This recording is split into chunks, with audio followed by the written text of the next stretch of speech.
Alors, mesdames, messieurs, bonsoir, bienvenue. Nous sommes très heureux de vous accueillir à cette nouvelle séance de la saison du groupe Vaudois de philosophie consacrée à œuvre et émancipation, faire œuvre et s'émanciper dans le faire œuvre. Et ce soir, nous aurons une présentation autour de architecture et liberté, un oxymore, point d'interrogation. Et les deux personnes qui parleront de concert en alternance, en se soutenant, en se disputant, eh bien ce seront Simon Monnier, architecte et PFL, et SIA, diplômé d'entrant, qui obtient son diplôme en 1994 et qui, depuis 2000, a une pratique indépendante, associé et fondateur du bureau AI30, architecte à Lausanne, ou AL. Ouais, je me suis posé la question si c'est un I majuscule ou un L. Bon, c'est un L. AL30, architecte à Lausanne depuis 2006. Et il est précisé que dans leur bureau, ils œuvrent principalement dans le domaine du logement collectif et participent régulièrement à des concours d'architecture. Donc Mathieu Jacquard, sur votre gauche ou à ma droite, est architecte et historien de l'art indépendant. Et il est actif principalement dans le travail de mise en perspective par le biais d'expositions, de conférences ou de promenades sur la production culturelle et qui éclaire au regard d'enjeux sociaux, politiques et économique. Voilà, donc ça va être le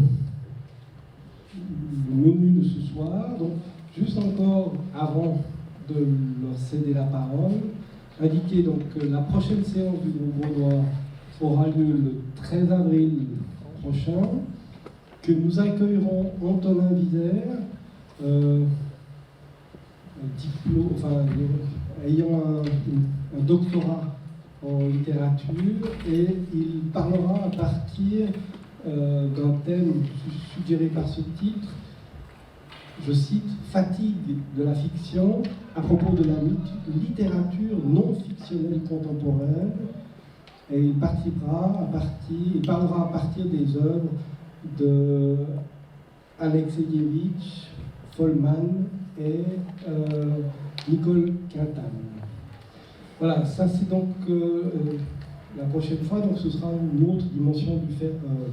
Donc avant encore, je tiens encore à remercier vivement la maison de quartier pour son accueil et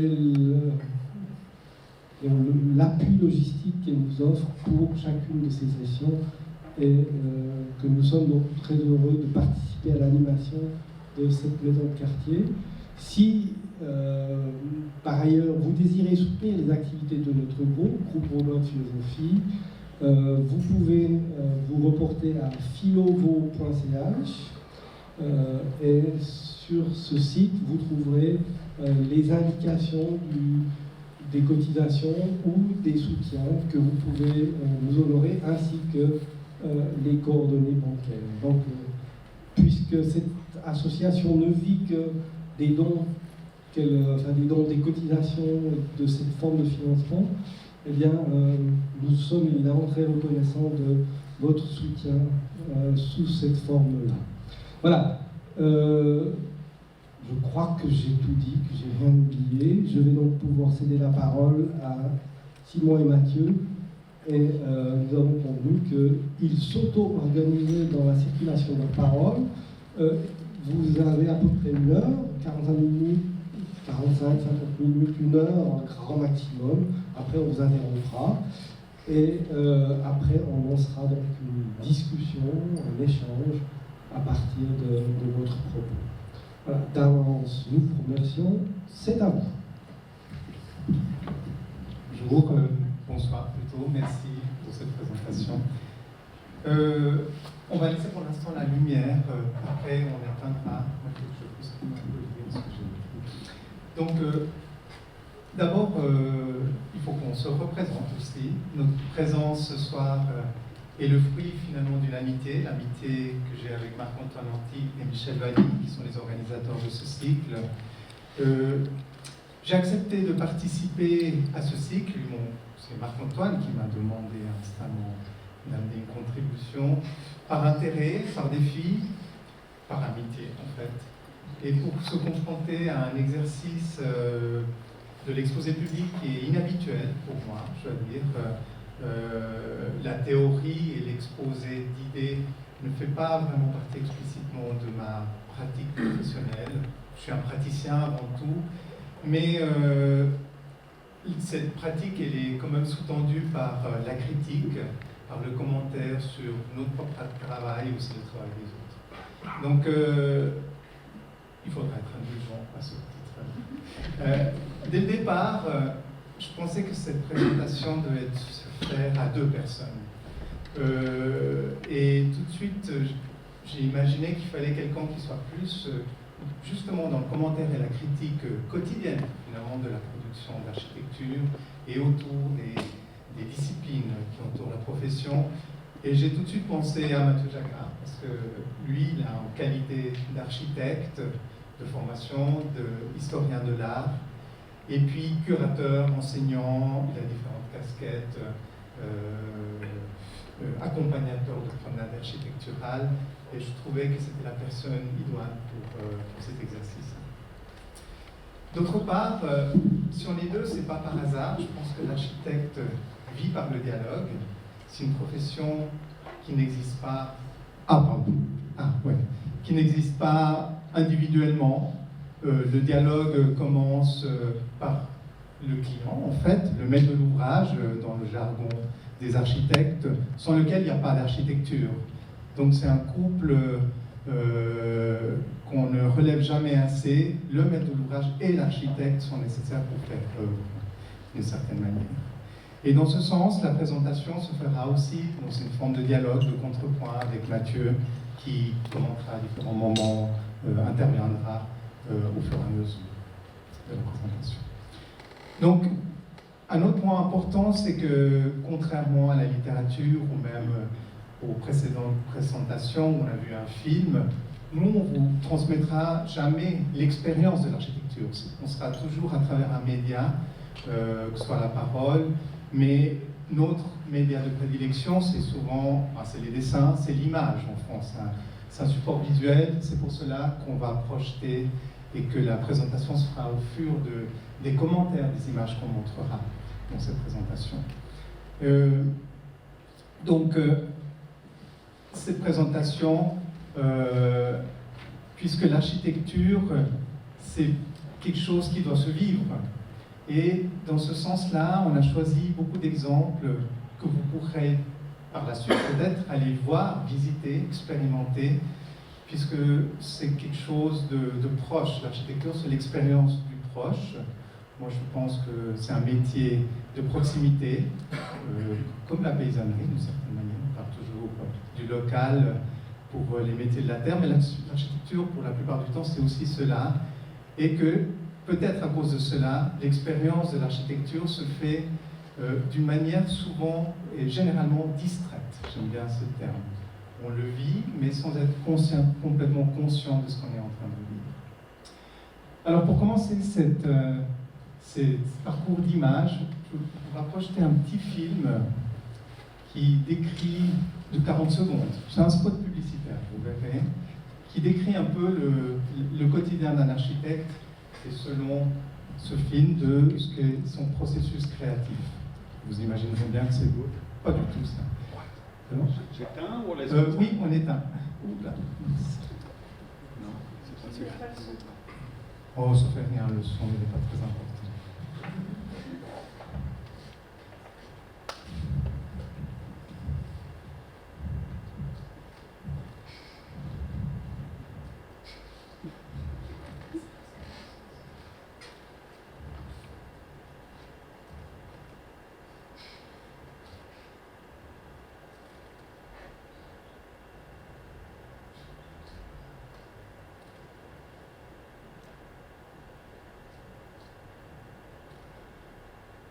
voyez que c'est une vie assez agréable. Les architectes font de promenades, de fréquentation de jolies femmes.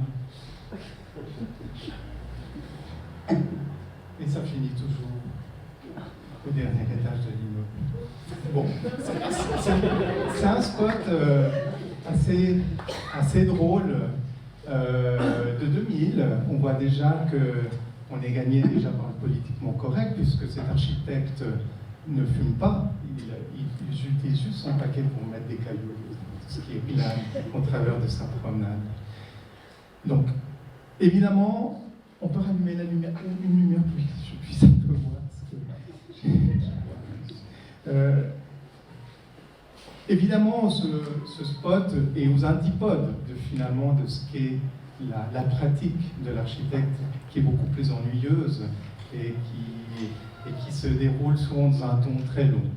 Et c'est pour ça que quand Marc-Antoine m'a donné le thème architecture et liberté, évidemment, comme tous les architectes pratiquants, je ne peux pas m'empêcher de sourire, parce que la liberté, c'est la dernière chose qui qualifierait un peu notre profession, où justement on est tout le temps confronté à des multiples contraintes.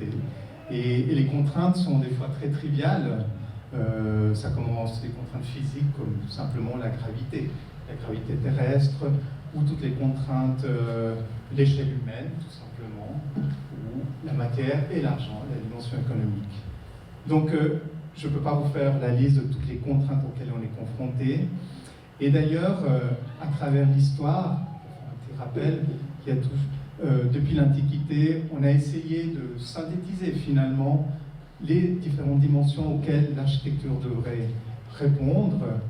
Et dans ce sens-là, on a une triade, utilitas, venustas, firmitas, qui en traduction, c'est la dimension utilitaire, fonctionnelle.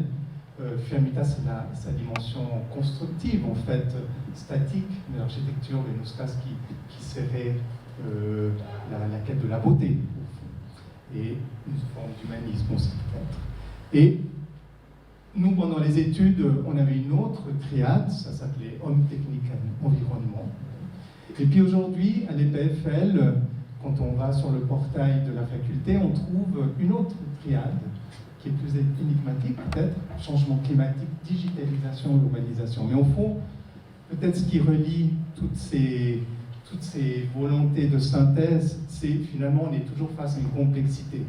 On doit toujours tenir compte d'au moins 3 grands aspects et on peut en négliger aucun, enfin dans la pratique. On doit toujours répondre d'une manière ou d'une autre à ces contraintes.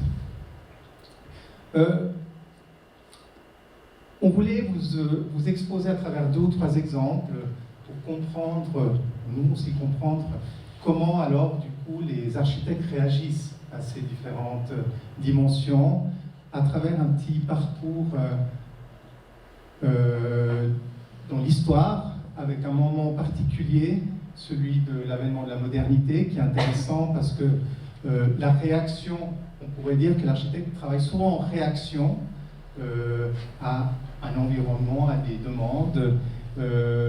On voit ici près de Vevey, à Clarens, cette villa, que vous connaissez peut-être, la villa Karma, qu'on ne peut pas visiter en temps habituel. Ici, c'est lors des journées du patrimoine, il y a quelques années, où elle avait été littéralement prise d'assaut. Villa fameuse de 1912 de Adolf Loos, qui est un des pionniers de la modernité. Le prochain cliché, peut-être, nous expose la villa, telle qu'elle apparaît, cette villa de 1912, la villa Karma, et une photo de son intérieur. Et à proximité, de l'autre côté de la rue, se trouve une autre villa fameuse, la villa Kenouy, 20 ans plus tard, 1931. Et ces 2 photos, moi je les trouvais intéressantes parce que c'est un point de vue assez semblable. Le paysage est à peu près le même, et on mesure un petit peu une forme d'évolution qui s'est faite en 20 ans.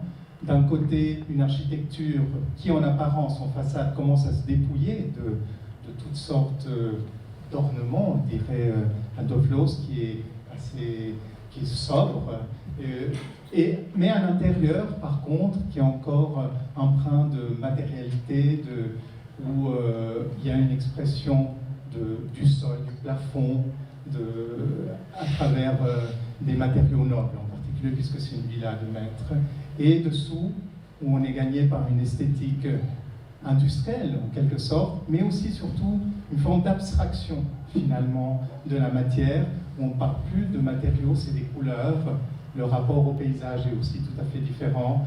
Donc, on voit qu'il y a eu un mouvement qui s'est opéré pour passer de l'un à l'autre. Alors, pour expliquer ce mouvement, ou peut-être pour le rendre palpable, le meilleur accompagnateur, on peut dire que c'est le Corbusier. Parce que le Corbusier, en plus d'être un homme polyfacétique, c'était surtout pas ça, mais un pamphlétaire de génie et un publicitaire de génie. Quand on voit sa manière d'exposer dans ce traité vers l'architecture en 1923, on voit que toujours sa proposition pour aller vers un nouveau monde, un esprit nouveau, comme il le qualifiait, c'était se libérer finalement des contraintes du passé. Et les contraintes du passé, c'était, si je lis, jusqu'au béton armé et au fer, pour bâtir une maison de pierre, on creusait des larges rigoles dans la terre et on allait chercher le bon sol pour établir la fondation. On constitue ainsi les caves, locaux médiocres, humides généralement. Donc on voit une qualification de ce qu'aujourd'hui d'ailleurs on vit complètement autrement. La cave, on trouve que ça a toute une poétique, toutes des qualités, mais pour le Corbusier, c'est évidemment un lieu qu'il faut bannir finalement de l'architecture, et ainsi de suite pour les murs et la relation au sol.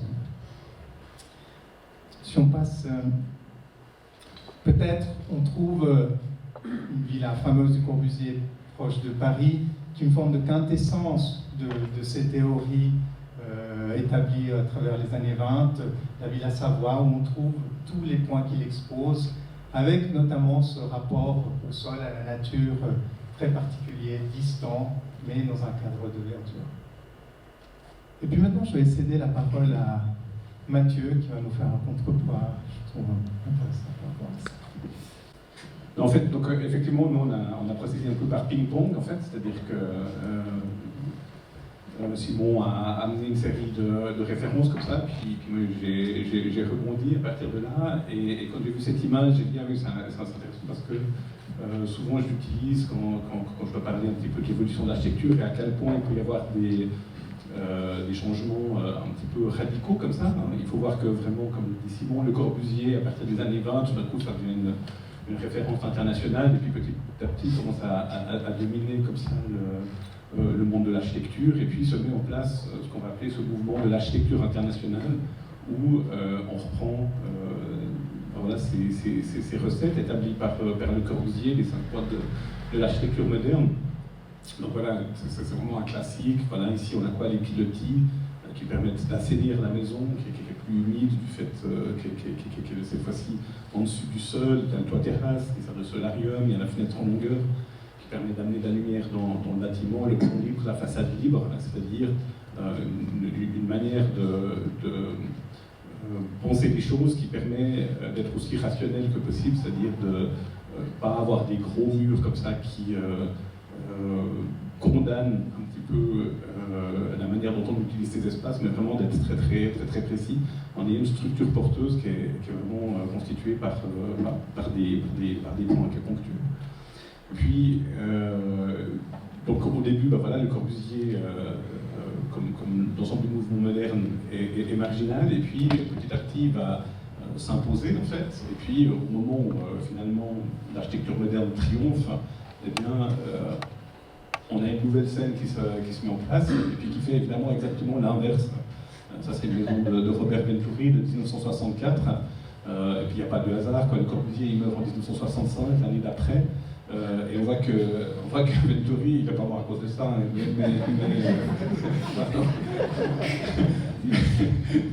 Robert Venturi, il fait exactement l'inverse, donc il n'y a pas de pilotis, il y a une maison qui est vraiment posée, ancrée, il n'y a pas de toit terrasse, il y a une petite fenêtre en longueur un petit peu, mais quand même, voilà, elle ne fait pas toute la longueur de la façade. Puis on on comprend que par rapport à cette idée de légèreté qu'il y avait dans cette Villa Savoie, tout d'un coup ici on retrouve l'ancrage de la cheminée, ce motif qui est vraiment surdimensionné ici, pour vraiment raconter quelque chose qui est plus cette architecture internationale, mais qui est quelque chose qui est, encore une fois, vraiment son extrême inverse.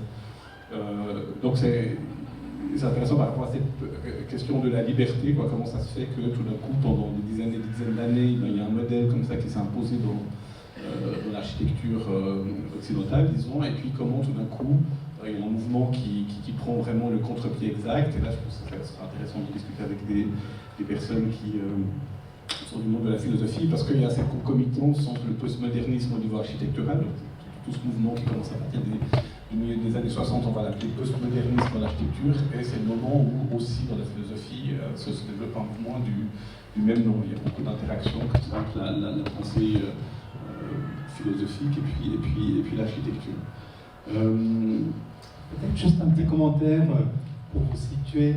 C'est une architecture qui devient une architecture aussi de citation en fait. Les fenêtres de cette maison, si on les déplie, on les met côte à côte, c'est exactement la ligne de fenêtre de la Villa Savoie de Corbusier. Il y a des clins d'œil continus de l'architecte à l'architecture contre laquelle il réagit en fait, d'une certaine manière. Voilà, c'était juste... Voilà, donc évidemment que cette question de liberté ou d'émancipation par rapport au modèle, c'est toujours relatif. Après, voilà, Robert Venturi va vraiment assumer l'aspect contre-pied de la modernité, parce qu'en 72, donc il y a 50 ans, il publie un livre très important qui s'appelle Learning from Las Vegas, qui est un livre où il fait l'éloge en fait du modèle de Las Vegas, qui est l'horreur absolue pour le mouvement moderne, parce que Las Vegas, évidemment, vous avez des objets qui valent que pour eux-mêmes, qui sont tous des monuments, qui ne cherchent pas justement à trouver une manière de faire rationnelle qui réponde vraiment à des besoins. Au contraire, c'est l'idée du show, du spectacle, etc.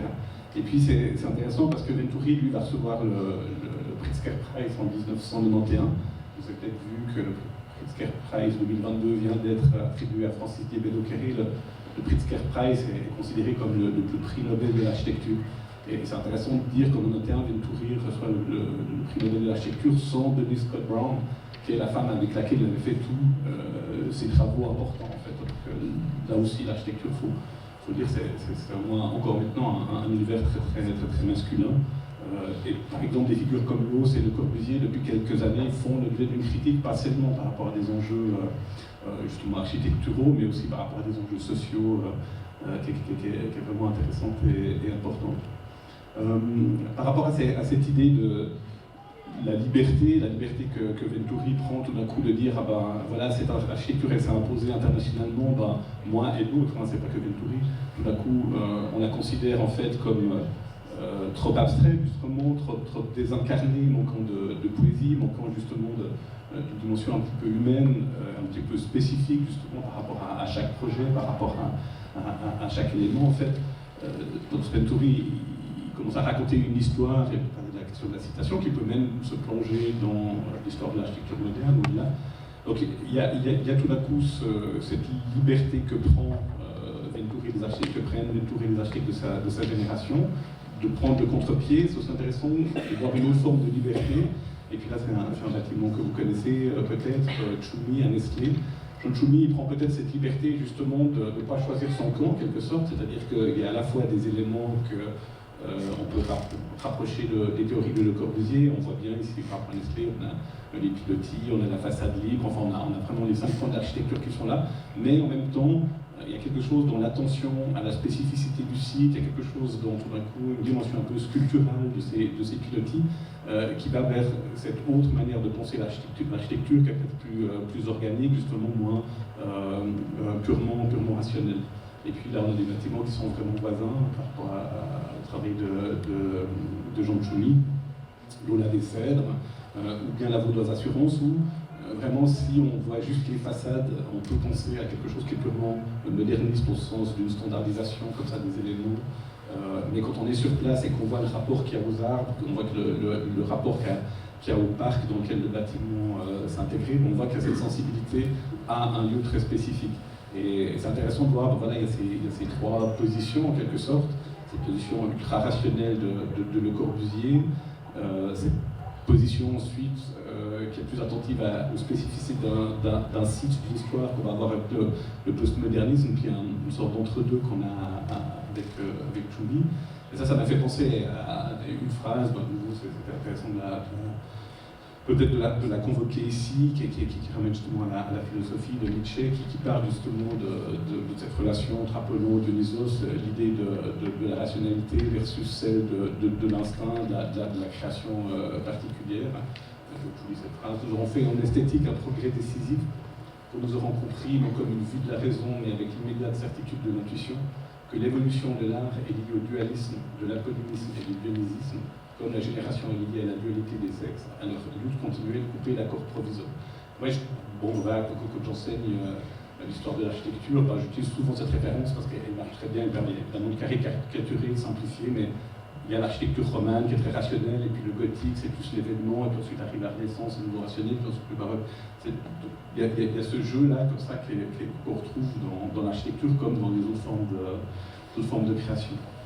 Et puis de nouveau, de fil en aiguille, ça m'a ramené à une exposition sur laquelle j'avais travaillé avec deux amis photographes, Milo Keller et Michel Bonvin, qui ont la particularité d'être les deux fils d'architectes en fait.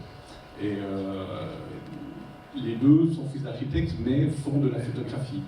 Et on s'était interrogé sur quelque chose qui est que, en fait, leur production au niveau de la photographie d'architecture est très semblable, alors que leur langage à titre personnel est très dissemblable.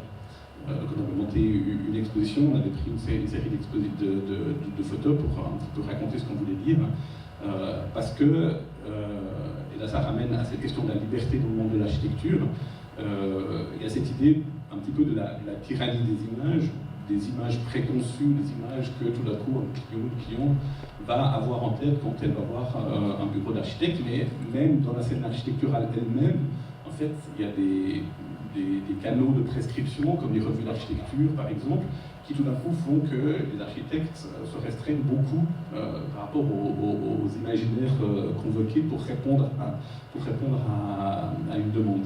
Et là, donc, par exemple, on avait pris cette image-là, qui est l'image de Milo Keller, et puis on avait aussi pris cette image de Michel Bonvin, et au niveau du cadrage, elle se ressemble au niveau de ce que ça raconte. Enfin, il y a vraiment cette maîtrise. Évidemment, c'est des très très bons photographes, donc de tout ce qui est de l'ordre de la lumière, de tout ce qui est de l'ordre du cadrage, de tout ce qui est de l'ordre du récit qui émane de la réalisation. Et donc, en fait, on voit qu'il y a une forme de norme, par exemple, alors que les deux projets sont très très différents. Et ce qui était intéressant, c'est que toute la réflexion avait vraiment pour objectif de poser des questions, notamment au monde de l'architecture, sur la manière dont se construisent les références. Ça, c'est une photo qui a été publiée dans à peu près toutes les revues d'architecture du monde. Enfin, j'exagère, mais on avait montré dans cette exposition Forum d'architecture toutes les revues qui avaient publié cette image, et il y avait des revues japonaises, des revues d'Amérique du Sud, enfin vraiment, elle a fait le tour du monde. Et celle-là, c'était l'inverse. En fait, elle a été montrée que dans un seul journal, parce que le journal avait l'exclusivité, Wallpaper avait commandé à Michel Bonvin cette photo-là, et même les architectes du bâtiment n'ont pas le droit d'en utiliser les droits. Et ce qu'on avait montré aussi, c'est par exemple cette image-là, on voit le même bâtiment de Michel Bonvin, sur la gauche, à peu près au milieu de l'image, et on voit que l'histoire qui est racontée ici est complètement différente, hein, parce qu'ici on a l'impression d'une architecture qui est très respectueuse comme ça de la nature, et qui va, comme justement, peut-être un animal creusé sans trou, et puis en fait on est à base dans une station touristique, et en fait tout ça c'est du storytelling en fait. Mais ça, cette image que Michel Bonvin a faite, elle n'a pas été publiée par Wallpaper, parce que justement tout d'un coup, on sort un petit peu du cadre qui a été établi par les architectes, par les commanditaires, autour de cette maison. Et quand j'avais commenté cette exposition au cours de visite, j'avais repris cette distinction entre Dionysos et Apollon. Déjà, on voyait quelque chose de cette opposition dans les portraits des deux artistes sur leur profil Facebook. À gauche, c'est Michel Bonvin, et à droite, c'est Milo Keller. Et j'avais fait cette analogie, voilà, Michel Bonvin, c'est Dionysos, c'est Milo Keller, c'est Apollon, mais ça marche vraiment, quoi, parce qu'on a ce personnage un peu effaré à gauche, et puis l'autre qui est très maître comme ça de son expression. Et ça marche vraiment par rapport à leur production. Donc ça, c'est Milo Keller à droite, et puis à droite, c'est l'extase de Sainte-Thérèse, du Bernin. Et vraiment, le travail de Milo Keller est extrêmement soigné, extrêmement référencé. Il travaille plutôt, justement, quand il n'est pas dans le domaine de l'architecture, dans le domaine de la mode. Et par exemple, une photo comme celle de droite, c'est vraiment des heures de préparation en amont. Ensuite, le cliché, c'est vraiment la réalisation d'une image préconçue. Et donc après, quand il va sur des chantiers, il fait des images comme celle que vous avez à gauche. Donc ça, c'est un ouvrier qui est en train de percer le tunnel du Gothard. Et on voit que, évidemment, c'est pas une photo prise sur le vif, mais c'est vraiment quelque chose qui a été travaillé de la même manière qu'il travaille ces images en studio. Et là, ben voilà, ça c'est Apollon. Et puis ça, c'est Dionysos, c'est Michel Bonvin, qui lui, au contraire, va essayer de saisir l'instant décisif. Donc là, c'est un groupe de touristes sur un bateau, puis chacune regarde un petit peu dans sa direction parce que les personnes ont des casques. Et là, il se trouve qu'il n'est pas en train de penser qu'il va faire des photos, il est lui-même dans ce groupe de touristes. Et puis, du coup, il dit, ah oui, là, il y a une chouette photo à faire. Et puis, c'est spontané, un petit peu comme justement cette idée du coup de génie qu'on peut avoir dans la création. Et donc, du coup, lui montre plutôt ses clichés sur un bloc, comme ça, et c'est de nouveau cette idée d'immédiateté, alors qu'avec Milo Keller, on va avoir des photos qu'on va plutôt trouver dans des revues, qu'on va trouver vraiment dans des espaces très maîtrisés. On avait montré comment, en fait, ces deux univers, justement, très dissemblables au niveau personnel, pouvaient aussi être interprétés au niveau de l'accrochage. Vous avez pris la référence de ces accrochages très maîtrisés que vous avez dans les grandes collections européennes. Ça, c'était la référence pour Milo Keller, et puis la référence pour Michel Bonvin, c'était son mur Facebook, où on a plein de références qui arrivent et qui, tout à coup, se retrouvent mises ensemble un petit peu par le fruit du hasard. Et l'exposition, ça marchait comme ça. Sur la gauche, ça, c'était l'accrochage des travaux de Milo Keller, et sur la droite, c'était l'accrochage des travaux de Michel Bonvin. Et là, ce qu'on avait fait, en fait, tout ce dispositif pour une seule raison, pour, au bout du compte, montrer un diaporama ici, où c'est toutes les images, vous ne les voyez pas, mais c'est toutes les images qui ressemblent beaucoup aux images que je vous ai montrées au début, cette image de cette chapelle Saint-Loup, cette image de cette maison à Vals. C'était toutes des photos d'architecture. On avait fait une sorte de quiz, c'est-à-dire qu'on demandait au public d'essayer de deviner quel photographe avait fait quelle image. Et personne n'arrivait à dire ah ben ça c'est plutôt Milo Keller, ça c'est plutôt Michel Bonvin, alors que dans leurs travaux personnels, ils ont un langage qui est très particulier. Donc tout ça a posé la question justement des normes qui encadrent la pratique de l'architecture, que ce soit dans la profession elle-même ou que ce soit par rapport aux attentes de la part de personnes qui veulent utiliser l'architecture comme objet de pouvoir, objet d'image. Hein. On parle maintenant de marketing urbain, donc on a des bons exemples ici à Lausanne avec toute une série de bâtiments un petit peu phares comme ça qui sont tout mis en avant comme la démonstration que Lausanne est une ville de culture. Cette normalisation à l'intérieur même du champ de l'architecture par le champ de l'architecture lui-même, on le retrouve ici aussi dans un exemple comme celui-ci. Ça, c'est deux images qui concernent deux concours différents. Donc, une fois, c'est pour un bâtiment scolaire dans le Chablais, l'autre fois, c'est pour un bâtiment scolaire à Mérin. Et on voit à quel point ces deux images se ressemblent. C'est deux fois des programmes scolaires, mais au-delà de ça, la manière de présenter les choses, les matériaux utilisés, les ambiances, tout ça, montre que, alors que le concours, par essence, ça devrait être justement l'espace dans lequel peut se déployer la créativité des architectes, c'est l'espace dans lequel on peut avoir une très grande diversité de l'inattendu. Et bien là aussi, tout d'un coup, il y a des choses qui ressemblent à ce qu'on peut attendre, visiblement, vu que dans des contextes très différents, on a tout à coup la même image qui apparaît. Et puis donc du coup, c'est intéressant parce que la scène architecturale elle a aussi une capacité d'autocritique et par exemple dans le canton de Vaud, il y avait eu toute une série de concours pour des EMS et au bout d'un moment, il y avait quand même des personnes qui avaient remarqué qu'il y avait des EMS qui commençaient à tous se ressembler. Qu'est-ce que ça voulait dire de faire des concours pour, au bout du compte, avoir des bâtiments qui se ressemblent et qui ont tous des formes de 8. Mais il n'en reste pas moins que le concours, c'est quand même un espace de liberté quand on pense à cette question architecture et liberté un oxymore. A priori, justement, le concours, qui est un objet très particulier au monde de l'architecture, il y a une profession où, justement, c'est systématiquement, quand on doit résoudre un problème, on va s'ouvrir à une récolte d'idées avec une procédure, un jury, etc. Et sur ce sujet, c'est intéressant parce que demain, il y a une exposition qui ouvre à la RASUD sur la question du concours suisse, en fait. Et donc ça permet justement de voir toute une série d'exemples de concours.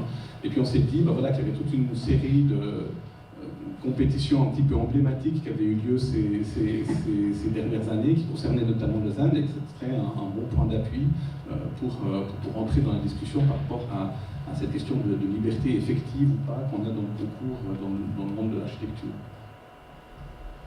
Donc vous voyez ces exemples, les précédents, on voit que même quand on a la liberté, on se contraint à faire les mêmes choses, c'est ce qu'on pourrait conclure. C'est vrai que on dit que le métier d'architecte, c'est un peu un travail, d'une certaine manière, en liberté conditionnelle, d'une certaine manière. D'ailleurs, contractuellement, avec la SCA, la norme dit qu'on doit toujours un devoir de diligence et fidélité envers son commanditaire, ce qui est assez joli en fait, ces deux termes, diligence et fidélité. Donc le concours, c'est notre espace finalement dans l'exercice de la profession où on peut, en théorie, et quand les conditions sont données, exercer pleinement cette forme de liberté. Et pour illustrer cela, je trouve qu'un exemple intéressant, certains qui ont participé à ce concours sont peut-être pas d'accord, mais c'est le musée cantonal des Beaux-Arts, où un des points essentiels au départ de ce concours, c'était la conservation des halles de locomotives. Au fond, la base du concours, c'était en quelque sorte comment transformer cette halle de locomotive en un espace muséal. D'ailleurs, cette halle, là, je vous sors l'affiche qui n'est plus tenue un jour, bon, évidemment, parce que le bâtiment a été démoli, mais qui était classée en note 2. Dans le canton de Vaud, note 2, ça veut dire que c'est un bâtiment qu'on ne peut pas démolir. On peut faire des transformations, on peut l'adapter, mais en tout cas pas le démolir. Or, qu'est-ce qui s'est passé lors de ce concours, un concours sur présélection? Je tenais à vous montrer cette image parce que pour ceux qui ne sont pas de la profession, ne se rendent pas compte de ce que c'est cet exercice de concours d'architecture qui est très normé en Suisse. On a toute une série d'exigences où, par exemple, les maquettes sont rigoureusement identiques dans leur présentation. Et dans celui-là, on voit que dans les 18 bureaux qui ont été retenus lors de la présélection, je peux vous dire que la présélection a été très rude parce qu'il y a des grands noms de l'architecture mondiale qui ont été écartés pour ce concours, comme peut-être ça vous dit quelque chose, Sarah Halit, une grande architecte qui est décédée il y a quelques années, qui était Pritzker, elle n'a pas été retenue parce que je pense que ses œuvres ne faisaient pas l'unanimité pour le jury. Enfin, je ne sais pas quelles sont les raisons, en fait, il n'y a aucune raison valable, objective pour le écarter. Il n'en reste pas moins que dans ces 18 bureaux, il n'y en a qu'un seul, il y en a deux en fait, mais il n'y en a qu'un seul véritablement qui a osé, et le jury le relève, qui a eu le courage, on peut dire, il y en a qui l'ont dit, ils ont osé désobéir en fait. Ils ont rasé tout simplement ce bâtiment parce qu'ils ont considéré, suite à l'analyse qu'ils ont fait des lieux, que maintenir ce bâtiment coupait une opportunité de faire de la ville. D'ailleurs, le jury le présente comme ça, il dit ce projet, il fabrique de la ville, de l'urbanité.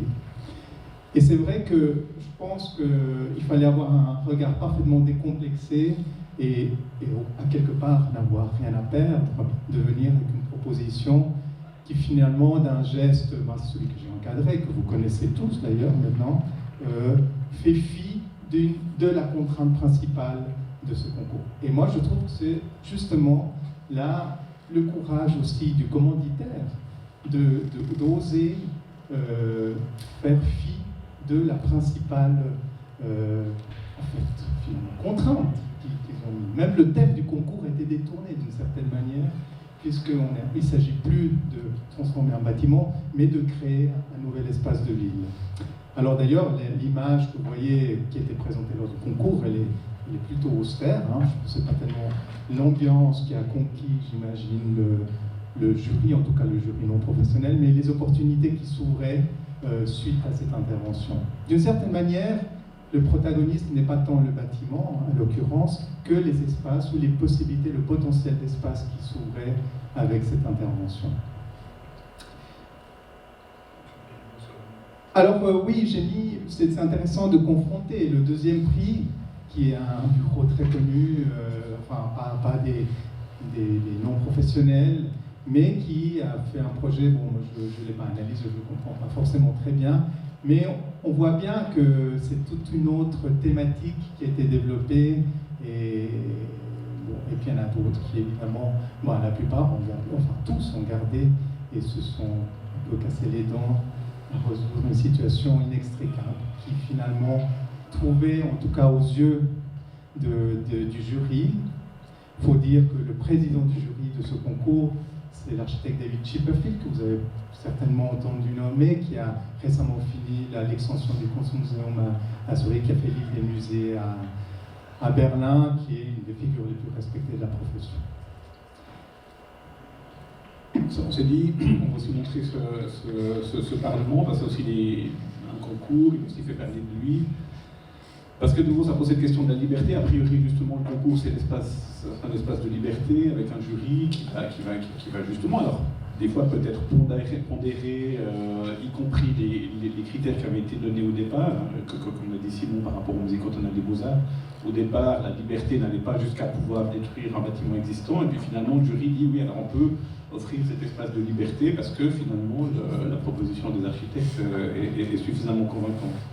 Et là, c'est intéressant parce qu'on est déjà avec l'image de gauche dans quelque chose qui est une adaptation du projet qu'avait gagné le premier prix pour ce nouveau Parlement, parce qu'au départ, le toit devait être 11 ans, et puis assez vite, on a dit ah oui, non, mais attention, un toit en zinc ici, ça s'intègre pas bien. Donc, ok, le jury a donné le premier prix à ce bâtiment-là, mais en même temps, si on veut ensuite que la population, par exemple, avalise le choix ou ne s'oppose pas au choix du jury, alors tout d'un coup, là, cette fois-ci, ça va dans l'autre sens. Il faut restreindre la liberté qu'on avait accordée au départ, et puis il faut changer les matériaux. Et puis ensuite, ah non, mais cette toiture, finalement, son côté asymétrique, peut-être qu'il va être dérangeant pour trop de personnes. Tout à coup, il y a une fronde. Il y a certains milieux qui disent que ce projet défigurait la ligne, la skyline de la cité.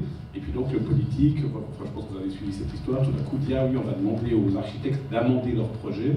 Et puis ça, ce serait une sorte de pas dans la direction des personnes qui s'opposent au projet.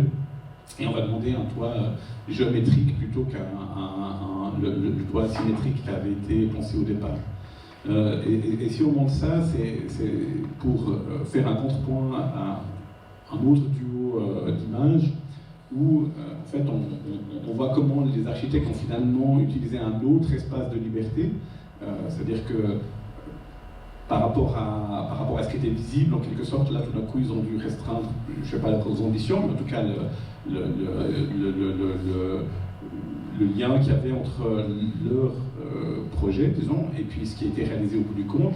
Là, par rapport à tout l'espace d'accès à la grande salle du Parlement, et bien là, les architectes ont pris une liberté par rapport à ce qu'était le projet de concours, et on fait finalement de cet espace-là l'espace majeur de tout le projet. Et c'est à cet endroit-là que le projet a gagné ce qu'il a peut-être perdu à un autre endroit. Donc on voit qu'on est toujours dans cette logique un petit peu de négociation, c'est-à-dire qu'il y a à certains endroits, les libertés sont un petit peu réapprivoisées, et puis ça fait partie de ce métier d'architecte, de tout d'un coup essayer de conquérir à d'autres endroits tout d'un coup un espace où on peut, comme ça a été le cas par rapport à ce bâtiment, valoriser tout l'historique par exemple de la cité qui apparaît sur la droite, là, sur la façade qui est à droite de cet escalier monumental. Peut-être je fais juste... Vous remarquerez d'ailleurs dans les publications, là où on a pris quelques publications, et une publication du Grand Conseil vaudois, comme il présente le bâtiment, au départ, l'idée c'était quand même, entre autres, la volonté de faire un nouveau skyline, en fait, de figurer le Parlement comme une institution aussi importante que la cathédrale ou le château à l'époque. Et c'est clair que maintenant, dans les brochures, en tout cas la première image qu'on voit de ce Parlement, des fois c'est la photo de l'intérieur du Parlement, mais surtout cette hall d'entrée du Parlement. et on passe un peu en douce sur ce compromis vaudois, enfin il faut bien le dire, qui a été fait pour cette toiture.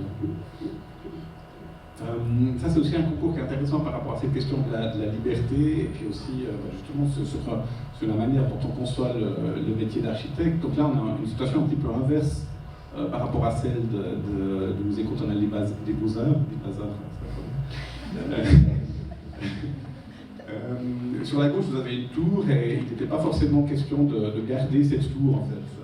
Les architectes, donc on est nouveau dans une logique de concours, essayer de trouver une bonne idée par rapport à ce qu'on peut faire sur ce terrain où il y a cette tour. Cette tour, elle était construite dans un contexte où, au niveau énergétique, etc., on n'est pas du tout aux normes actuelles. Donc ici, on a quelque chose qui est notamment très problématique à ce niveau-là. Et puis, dans cette compétition, des architectes, la plupart du temps, ils ont démoli cette tour, en ont fait une autre. Et il y a un bureau qui s'appelle l'Acaton-Vassal, qui n'est plus Pritzker Prize, parce que c'était des Pritzker Prize avant Francis Guillemot-Perret. Ces architectes disent non, on n'a pas besoin de détruire cette tour, en fait on peut l'emballer non pas seulement avec de l'isolation, mais avec des espaces supplémentaires. Et puis ces espaces supplémentaires qu'on va créer, à la fois ça va permettre de mieux isoler le bâtiment, puis ça va créer aussi des logements plus agréables, parce que là c'est vraiment une tour qui est dans une situation assez caricaturale. On est à côté du boulevard périphérique de Paris et c'est vraiment une population qui habite là parce qu'en général elle n'a pas les moyens d'habiter ailleurs. Et ce qui est très beau là par rapport à ce projet et par rapport au rôle de l'architecte, justement, entre des fois le geste génial et puis d'autres fois plutôt l'idée un peu sociale du métier, c'est que le premier travail des architectes, c'était simplement de regarder qui était bien dans son appartement, dans ce bâtiment, parce que, bon, voilà, comme on était bâti des années 60, 70, je peux expliquer plus aux années 70, disons, il y a des personnes qui sont entrées dans ce bâtiment sans avoir d'enfants, qu'on a eu après, donc qui se retrouvaient dans des trop petits logements, d'autres qui étaient entrés avec des enfants. Les enfants étaient partis, donc on avait des personnes âgées qui avaient du mal à s'occuper d'un grand appartement, et juste de faire en sorte que les personnes qui habitent dans la tour puissent dire si elles étaient bien chez elles, et puis d'éventuellement faire des rocades, ça déjà ça a changé la vie de beaucoup de personnes. Donc, je pense que c'est une assez belle leçon par rapport à où commence l'architecture. C'est pas avec la construction d'espace forcément, mais déjà en s'interrogeant sur les besoins réels des personnes. Et donc ce projet est devenu très emblématique justement de la manière dont on peut des fois prendre la liberté justement de faire le geste emblématique qui peut être attendu pour faire quelque chose qui n'est pas pensé comme un geste emblématique, mais qui va le devenir parce que tout le monde va reconnaître la qualité de la solution. Et au bout du compte, on se retrouve dans une logique de perversion parce qu'en bas à droite, vous avez une tour que l'Acaton-Vassal vient de terminer à Genève, qui reprend évidemment l'esthétique de la tour de Bois-le-Prêtre, sauf que les loyers ici sont impayables pour des personnes qui n'ont pas d'énormes moyens. Donc on voit aussi cette récupération comme ça, qu'il y a dans le champ de l'architecture, justement des idées qui sont pensées par rapport à des situations spécifiques et qui tout d'un coup deviennent quelque chose de l'ordre de l'image de marque. Et je pense que ça serait intéressant. Vous vous posez peut-être la question pourquoi on saute finalement d'une architecture d'exemple plutôt institutionnel où l'architecte a un rôle, l'architecte apparaît comme, pas un démiurge, mais comme le protagoniste qui va trouver l'idée ou la solution à un problème, à une autre manière de pratiquer qui est on peut dire, qui agite davantage maintenant la profession, c'est comment l'utilisateur, au fond, et c'est particulièrement le cas dans le logement, devient aussi protagoniste finalement du résultat qui va s'opérer. Typiquement, là, on était dans l'exemple, ici, on était entre le choix de démolir cette tour, les habitants s'en fichent en quelque sorte, ils partent ailleurs, et on arrive avec une autre attitude, on dit non, l'habitant fait partie de la tour, il est constituant, quelque part physiquement de cette tour-là, et on va tout faire en sorte pour améliorer le quotidien tout en gardant les gens dedans. Et on bascule, et c'est pas par hasard si ces quelques dernières années, les architectes qui ont été mis en avant, typiquement avec ce Nobel d'architecture, l'année passée c'était l'Acaton-Vassal, justement ce bureau. Quelques années auparavant, on vient un exemple dans un autre contexte complètement différent, c'était un architecte chilien, Aravena, qui a une bonne partie de sa pratique consistait à trouver des solutions aux logements précaires, aux bidonvilles qui pullulent un peu partout en Amérique latine, en Asie et dans beaucoup de continents. Et puis, comment faire en sorte de donner un habitat digne, qui ait une certaine structure, mais en laissant la part d'intervention, pas pour le geste, simplement parce que en faisant cette structure au-dessus, au coût le plus minimal, ça permettait de l'occuper après, de faire l'autofabrication par les habitants.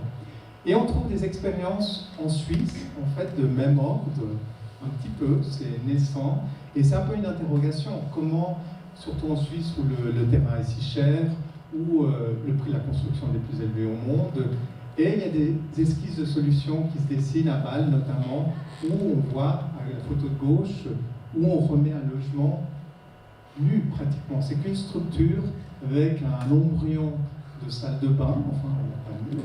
Et puis on voit comment les locataires, je pense que c'est des locataires, je ne suis pas sûr, enfin, ils peuvent, eux, à leur tour, transformer ce lieu en quelque chose de... Enfin, ils se l'approprient véritablement. Par contre, la différence, c'est que je trouve notable, c'est que autant on peut dire qu'en Amérique latine, la normative aussi, tous les règlements permettent d'être assez détendus par rapport à toutes les questions de sécurité de feu, etc. Évidemment, en Suisse, on aura beaucoup de peine à laisser cette liberté d'action, et on voit dans ces exemples, les façades sont assez dures, et on a encore, peut-être c'est pas encore assez occupé, mais on a des images qui nous ramènent quand même aux cités.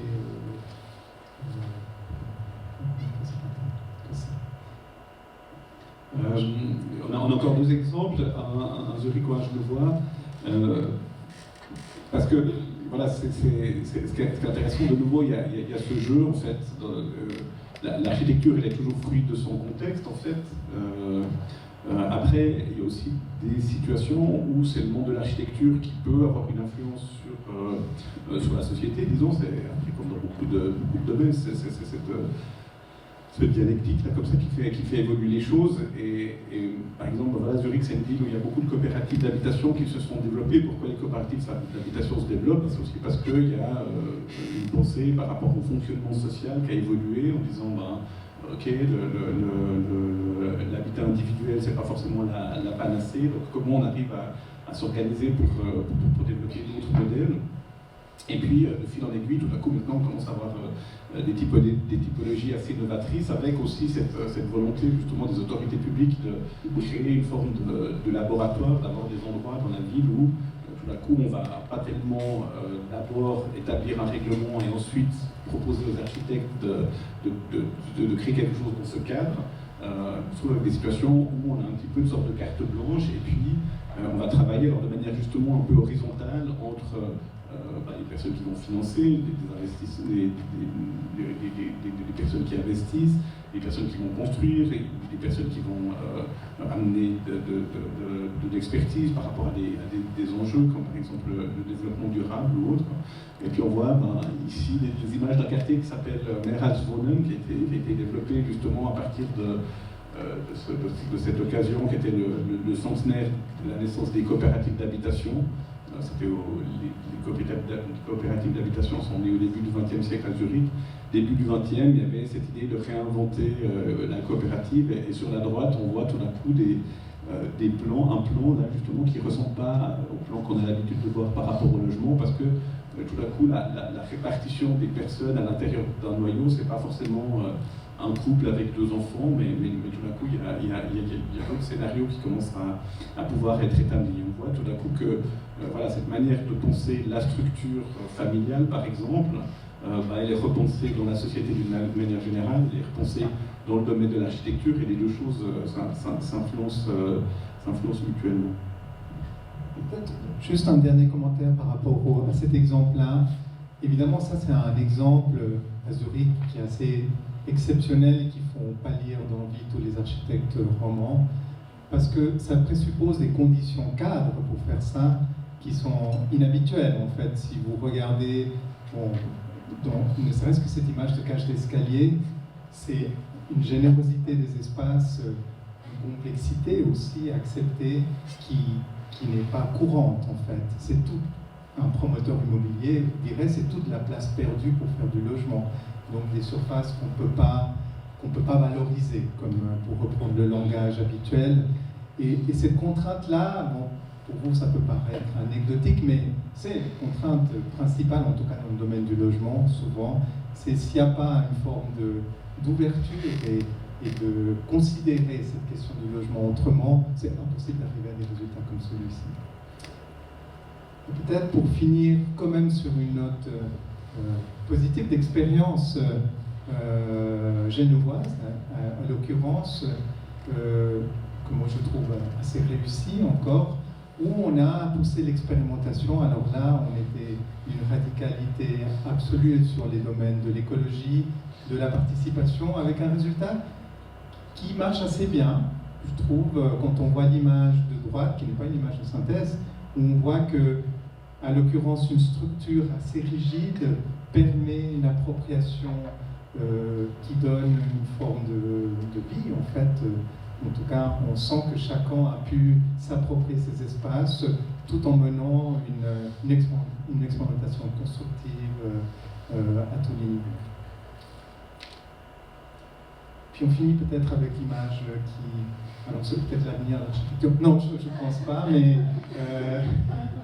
pour vous dire qu'on est dans un moment de bascule, mais la profession est évidemment agitée par plein de questionnements sur quel est le rôle de la participation. Dans l'intitulé de la conférence, on parlait des démarches participatives qui sont souvent des alibis politiques, mais qui peuvent être aussi des moteurs pour arriver à des résultats plus novateurs.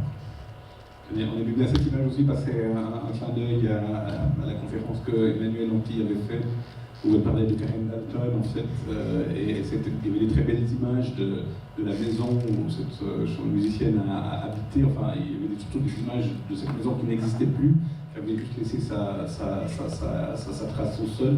C'est comme si cette maison là comme ça qui était partie sur la route et puis qui offrait tout d'un coup justement une autre manière de formuler cet oxymore. La maison de paille, ça paraît un oxymore parce qu'on connaît l'histoire des trois petits cochons. Cette maison ambulante, ça paraît un oxymore aussi. Et à partir de là, ces dernières images, elles montrent que, je ne sais pas si c'est une position qui est partagée, mais je pense qu'actuellement, voilà, on essaie plutôt de trouver des solutions qui sont dans une sorte comme je disais avant, d'horizontalité, de juste milieu entre différentes possibilités d'aborder les choses, plutôt que dans une logique où il faut vraiment absolument choisir son cas. On a fini, je pense.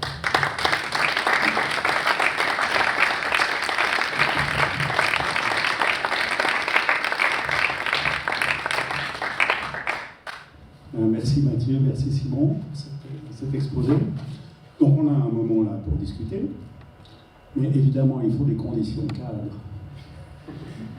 dans toute architecture pour que la discussion soit possible. C'est toujours un enjeu, des fois ça rate, des fois ça rate pas, on ne sait pas. C'est des choses de... Alors le bas, évidemment. Merci Julien, ça aide. Hein. Non, pour qu'il y ait une discussion qui puisse être intéressante, et puis surtout pour qu'il y ait un sens, en fait, à ce qu'on soit là au Groupe Vaudois, c'est-à-dire qu'il y ait une vraie rencontre entre la pratique de l'architecture et la philosophie. Je pense qu'on doit un peu se donner quelques petites conditions sur la discussion. Par rapport à ça, je pense qu'il y a une chose il y a deux choses qu'on essaye d'éviter chaque fois, c'est-à-dire la discussion de philosophes avec des grandes notions, je pense qu'on a comme débat, quoi. Là, on a un double condition, parce que alors, le risque, c'est une discussion entre architectes. J'ai cru comprendre qu'il y en a pas mal dans la salle. Donc il s'agirait d'enlever et les architectes dans un premier temps et les philosophes avec tout de suite des grandes notions pour partir de ce que je pense moi être la philo, c'est-à-dire des questions basiques, les plus simples et naïves possibles. Donc je pense qu'on pourrait structurer comme ça, c'est-à-dire si déjà il y a des réactions qui émanent de votre guide, même si vous êtes architecte ou philosophe, et pas de vos connaissances, on pourrait commencer par là dans un premier temps. S'il y a des réactions, si par hasard il y a quelqu'un qui est ni philosophe ni architecte, mais qui est venu parce qu'il y avait de la lumière, ça ce serait. Dans un deuxième temps, vu le type de présentation aussi, je pense que ce serait intéressant qu'on vous adresse des questions, nous autres philosophes, pour qu'il y ait une consistance à ce nous. Et dans un troisième temps, on vous laisse vous friter votre architecte. Voilà. Donc, est-ce que quelqu'un se sent requis par ma première catégorie, c'est-à-dire réaction à chaud, simple, sur le sens, vraiment de l'expérience qu'on a entendue?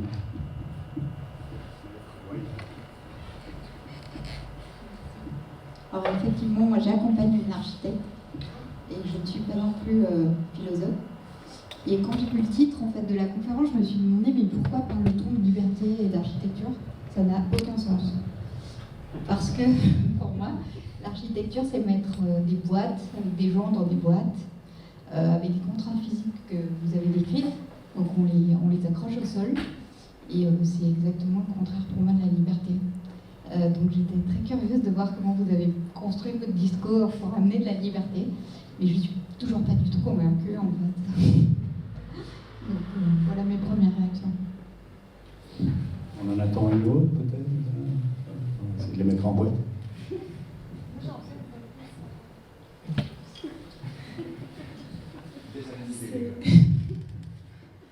C'est plus pour le fait que je pense que tout l'enjeu en fait est de trouver la liberté dans toutes ces contraintes. Le fait d'arriver sur un terrain et puis d'avoir plusieurs contraintes justement au niveau physique, au niveau justement plus basique de la gravité. Et puis justement réussir à trouver une sorte de petit passage qui nous permet de mettre notre créativité, notre liberté justement dedans. Je pense que là tout l'enjeu, puis je pense que c'est là que peut se distinguer des autres architectes.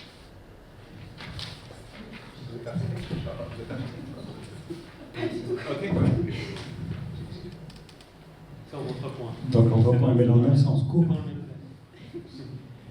Oui, moi, comme contrepoint, ce serait peut-être un exemple très, très pratique, mais je me pose la question, est-ce qu'on est plus créatif, on se sent plus libre, plus créatif dans le cadre d'un projet où il y a énormément de contraintes ou un projet où on a carte blanche?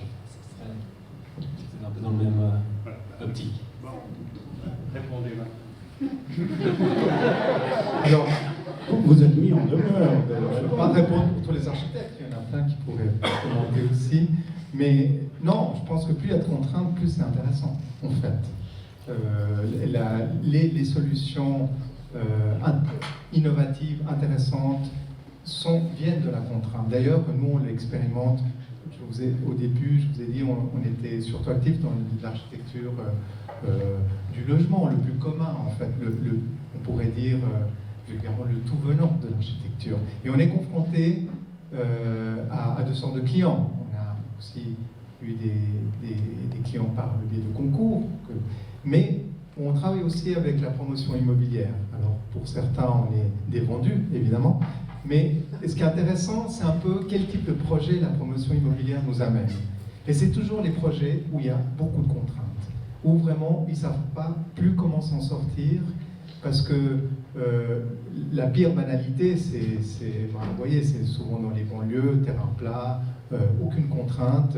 On peut laisser libre cours à peu près n'importe quoi, surtout pas à l'architecture. Mais du moment où commencent à cumuler les contraintes, notamment les contraintes patrimoniales, tout à coup, il faut trouver d'autres solutions, avec toujours la contrainte principale, quand on parle avec l'immobilier, c'est valoriser au maximum chaque centimètre carré, on ne parle même pas de mètre carré. Ceci dit, il y a des citations assez jolies d'un grand architecte Grison actuel qui, bon, après, il faut voir comment on l'interprète. Il dit « Ce sont les limites du connu qui donnent à l'homme sa liberté ».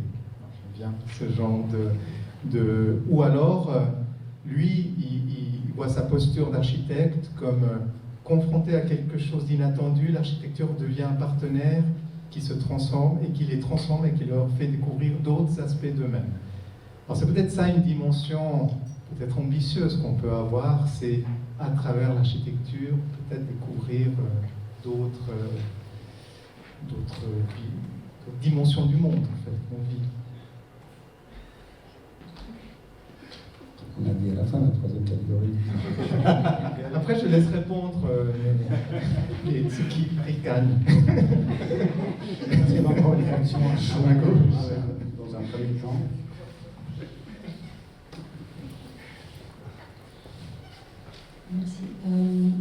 question concernerait davantage en fait la question des humains, des habitants de ces logements.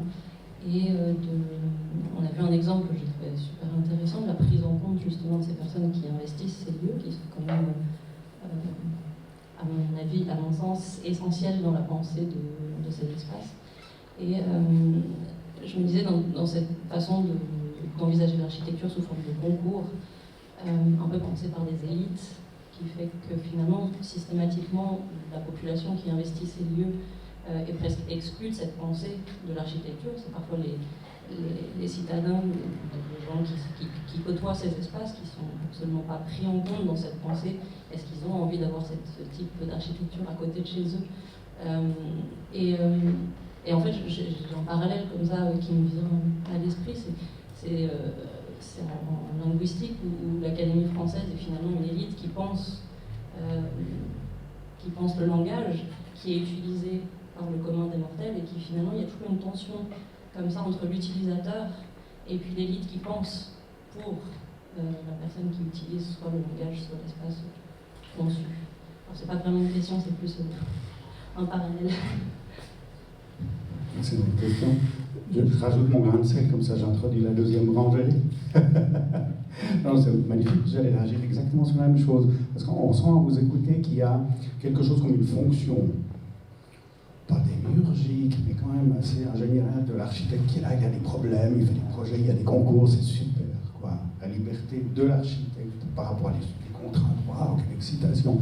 Mais c'est quoi l'enjeu pour une vie bonne, une vie réussie de quelqu'un qui vit dans un lieu avec une terre, avec justement une habitation? Parce que ça, c'est pour nous, je ne sais pas si les autres philosophes s'en reconnaîtront, mais ce serait l'enjeu. C'est-à-dire, on part de quoi? C'est quoi la liberté? C'est quoi se sentir bien dans un lieu? Pas l'architecte qui vient et qui a des problèmes qu'il résout. C'est quoi être dans un lieu et pouvoir s'y déployer? Moi j'ai vite compris que le métier d'architecte n'était pas pour moi parce que justement c'était un peu lourd à porter en termes de contraintes peut-être. Mais je trouve très juste en fait la relation avec la langue. Et puis en fait, effectivement, c'est cette idée de dire qu'il y a des personnes qui savent, d'autres qui ne savent pas a priori, enfin tout d'un coup classifier le monde comme ça. Et puis ça c'était vraiment, je dirais, le discours un peu du Corbusier, c'est-à-dire qu'on va apprendre, avec beaucoup d'architectes encore aujourd'hui, de la très belle histoire. On a tout d'un coup des connaissances, et puis ces connaissances, on va les mettre à profit, on va les utiliser pour faire le bien des autres qui sont pas suffisamment intelligents pour savoir ce qu'il leur faut. Et je pense que de ça, on est un peu revenu dans le monde de l'architecture, et qu'on est plus dans une logique un peu d'entre-deux, parce que par rapport à la langue, il y a des personnes qui maîtrisent une histoire, qui maîtrisent des logiques d'organisation, disons, et puis après il y a des choses qui naissent un peu spontanément pour répondre à tout d'un coup des usages qui ne sont pas poncés par les personnes qui font la norme en quelque sorte. Puis je pense que l'architecture maintenant, à beaucoup d'endroits, c'est ça.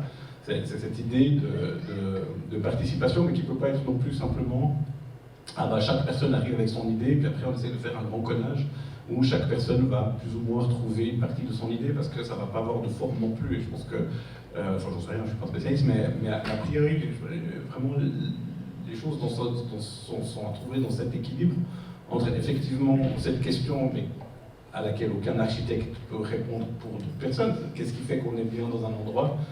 Est-ce que vraiment il y a quelque chose qui peut dire ça scientifiquement? Je ne suis pas sûr. Et donc il y a autant de bonne architecture qu'il y a de personnes. Et après, pour réaliser les choses très concrètement, il y a besoin d'un certain nombre de compétences simplement. Et puis comment on arrive à trouver quelque chose qui permette à la fois de se sentir bien au niveau individuel et puis qui ait aussi sens au niveau collectif. Et je pense que c'est la même chose pour la langue, en fait.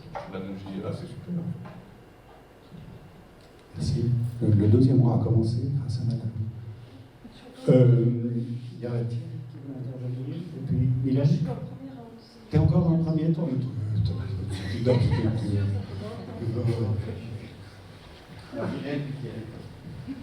C'est un parallélisme avec cette dimension linguistique, puisqu'on parle de prix Nobel et de prix Pritzker, je ne sais pas très bien en littérature les prix Nobel ce que ça représente, mais des fois c'est un peu plus politiquement correct. Et je faisais le lien avec les Pritzker, là, c'est quand même étonnant, le côté social qui apparaît au devant des dimensions esthétiques, au devant des dimensions, surtout esthétiques, disons.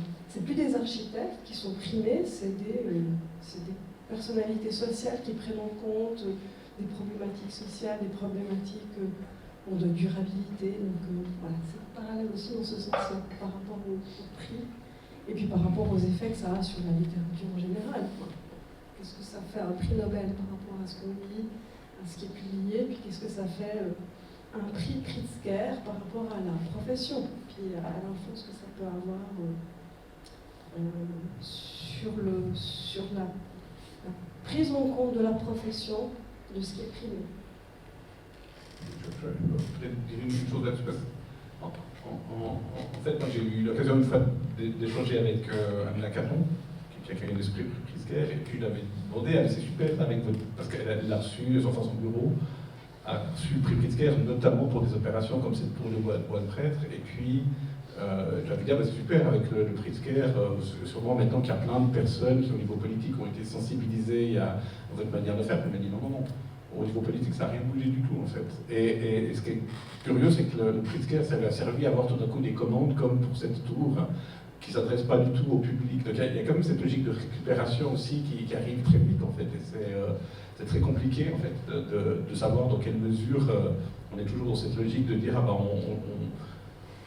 on change un peu les règles du jeu. On a vu le Guépard il n'y a pas longtemps ici, donc tout changer pour que rien ne change. C'est-à-dire que tout d'un coup, malgré tout, la manière dont on fait l'architecture aujourd'hui, c'est des enjeux de pouvoir, c'est des enjeux financiers, etc. Et on est quand même dans un monde où, dans quelle mesure on essaie de faire croire vraiment qu'il y a plus de personnes qui peuvent participer à tout ça, ou dans quelle mesure on est quand même dans une logique où, c'est quand même un énorme business, c'est quand même de l'argent, etc., etc. Et puis si on ne veut pas que la société, tout d'un coup, à un moment, dise non, mais ça ne va pas du tout d'avoir ces milieux de l'immobilier qui a tellement d'argent, en nous faisant croire que c'est bien pour nous la manière dont on vit, il faut tout d'un coup, de temps en temps, donner des exemples comme ça qui disent, regarder comme, en fait, l'architecture est sociale, quoi. Et je pense,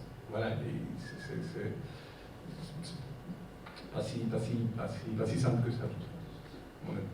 Merci. Alors, toute question philosophique après, peut-être qu'on pouvait passer. Eric.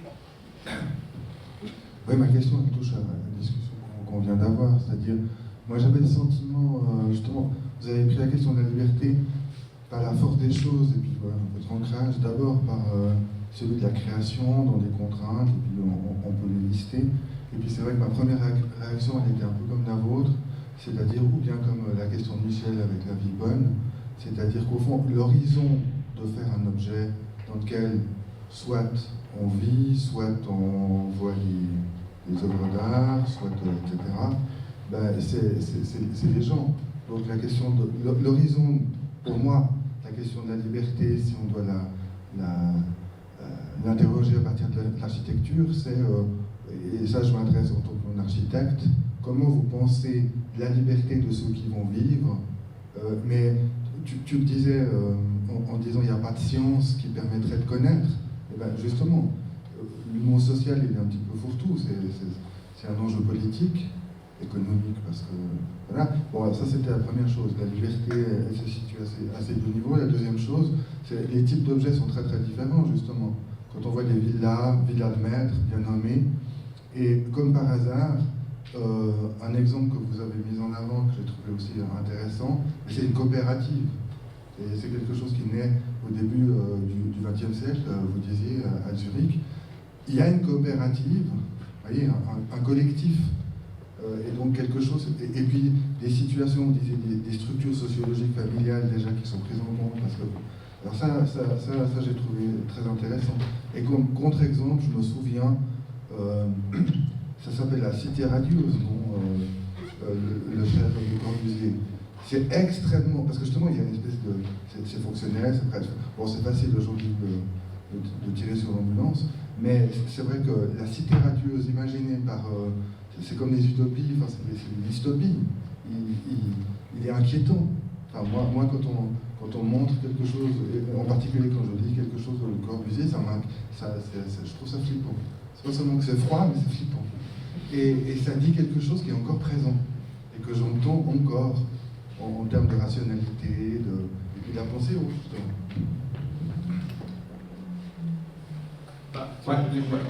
Non, je ne vais pas défendre Le Corbusier, mais enfin, non, mais je pense d'une manière générale, voilà quoi, le Corbusier, enfin, je pense qu'on peut faire l'analogie avec, il est bien parlé de machine, alors machine à habiter, moi je peux dire que voilà, c'est une forme de machine de guerre, en fait, sa pensée, etc., c'est vraiment quelque chose qui ne tolère pas du tout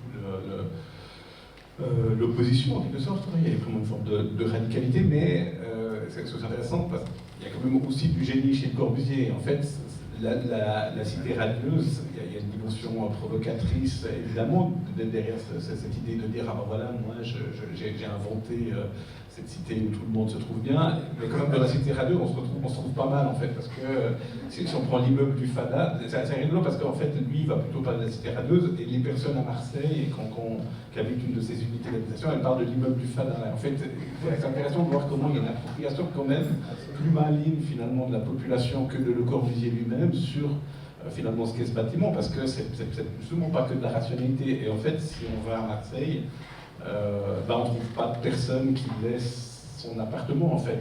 Tous les appartements sont occupés, et puis il y a une vie sociale qui s'est installée à l'intérieur, etc.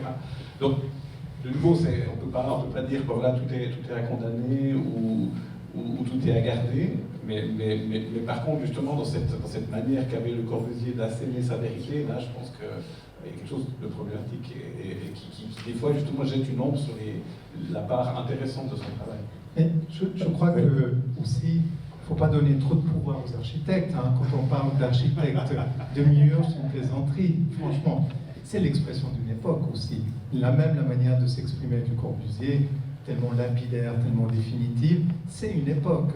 C'est aussi l'époque, rien que le nom du magazine, de la revue L'Esprit Nouveau, on en discutait, il disait l'Esprit Nouveau, l'Homme Nouveau, le fascisme, enfin tout ce qui a découlé d'idéologie, de croyances. Je pense qu'on croyait sincèrement à l'avènement d'un homme nouveau, probablement. Et lui, après, il a quand même passablement tourné sa veste. Bon, il a passé sa vie à tourner sa veste, politiquement en tout cas. Et aujourd'hui, il a toujours été proche des pouvoirs autoritaires. Oui, non, là, il est cohérent. Il était cohérent. Oui, ça c'est vrai. Mais est-ce qu'on ne pourrait pas penser quelque chose à ce moment-là? Parce que j'entendais Thierry, que Mathieu dit génial, machin, malheureusement. Est-ce qu'on ne peut pas penser quelque chose qui serait un retrait de l'architecte dans sa fonction de commande ou d'ingénieur, même au service de l'État, hein, pas le génie isolé? Et sinon, on se retirait un peu. Alors, il y a Julien, puis après on peut... Oui, je voulais déjà juste peut-être reprendre en fait le titre qu'on va penser assez vite de manière binaire. Un oxymore, ce n'est pas une opposition. Un oxymore, à la base, c'est feindre la vulgarité pour être fin dans le propos. Donc c'est plus une question de tension, quelle tension et quelle chose est utilisée pour en fait faire autre chose. Quelle contrainte est utilisée pour s'approprier un peu plus de liberté. Et peut-être que la focale est essentiellement sur les contraintes qu'on va se donner, c'est-à-dire qui décide de quoi, qui décide dans le règlement, qui décide, quel corps décide pour quel corps. C'est ça qui va me questionner. Et je voulais m'arrêter 2 secondes parce que ça m'a vraiment pris les tripes. Cette histoire, c'est bien un coopératif où on peut aménager l'étage entier, puis décider avec les cloisons, et c'est participatif, c'est très sympathique. Mais qui a cette force-là? Qui, une fois que la journée est terminée, et puis qu'il a dépensé sa force pour le salariat, a une force en plus, qui a accès à ça, en fait? Parce que cette possibilité-là est belle, elle est intéressante, elle est certainement très créatrice, mais une fois de plus, pour qui c'est fait? Tu vois, pour qui on dédie ce type de projet qu'on prétend sociaux?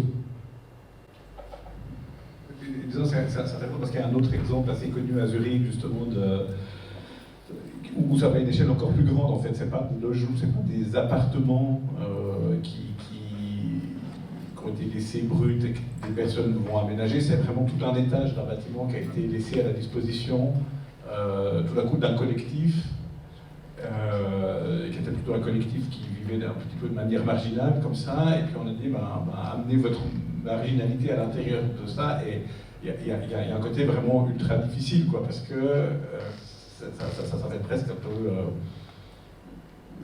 On va quand même, on voit qu'il y a quelque chose qui ne fonctionne pas parce qu'on a envie tout d'un coup que cette liberté qu'avaient ces personnes qui étaient à l'extérieur rejaillisse sur le projet et ça ne marche pas comme ça en fait parce que voilà, on trouve cette tension et oui c'est vraiment compliqué parce que disons, je fais un biais parce que en fait, je pense qu'on est vraiment dans un processus, et puis que tout ça, c'est des étapes, et puis au fur et à mesure que il y a des étapes qui sont franchies, on voit les limites, puis on se dit, il faudrait améliorer ça, il faudrait aller plus loin dans ça, etc. Par rapport à cette question de la manière dont on pense nos espaces, la manière dont on habite en commun, la manière dont on construit ou pas des choses. Voilà. Mais je dirais quand même que je trouve qu'il y a une évolution qui est très intéressante dans le monde de l'architecture, qui est un petit peu encourageante, c'est que vraiment, quand moi j'ai fait mes études dans les années 90, on était encore face à cette idée de l'architecture, justement des lieux, d'acheter des murs, des signatures, d'acheter des monographies d'architectes, et puis tu as vu ce qu'il a fait un tel, c'est quoi ton mode? C'est plutôt celui-là, c'est plutôt celui-là. Et puis, quand même, il y a eu un peu une remise en cause de cette idée de l'architecte toute puissante, de la personne qui maîtrise les choses, la grande architecte du monde. Et maintenant, il y a plus d'horizontalité, il y a plus de prise en compte quand même, justement, alors pas forcément pas seulement de ce que voudrait telle ou telle personne, mais aussi des approches, par exemple écologiques, économiques, sociales, etc., qui sont développées hors du champ même de l'architecture. Et je pense que ça, c'est une évolution intéressante, c'est qu'on est passé de quelque chose qui était encore de l'ordre un peu du culte de l'objet, pour prendre un petit peu, quand tu parlais d'effacement, Michel, prendre un peu de distance dans le monde de l'architecture, se rendre compte qu'en fait, les architectes, ça ne servait à rien simplement de se focaliser sur la question de l'objet, mais il fallait aussi discuter des questions de normes, qu'il fallait au niveau politique, tout d'un coup, commencer à porter le débat très très en amont de cet endroit où tout d'un coup les règles sont simplement appliquées et applicables. Alors, moi j'aimerais bien entendre la corporation quand même, personne. Mais on a deux voix, donc vous faites court, Hugues, Marc-Antoine. Et après, je cours, hein. Et après, que des architectes certifiés, on le voit. Bon, moi j'ai juste envie de revenir sur la question du sujet qui fait l'œuvre architecturale. L'usager, l'architecte ou quelqu'un d'autre. Alors, c'est un nom qui a été maître d'ouvrage, qui a été mentionné par toi, Simon, à un moment donné.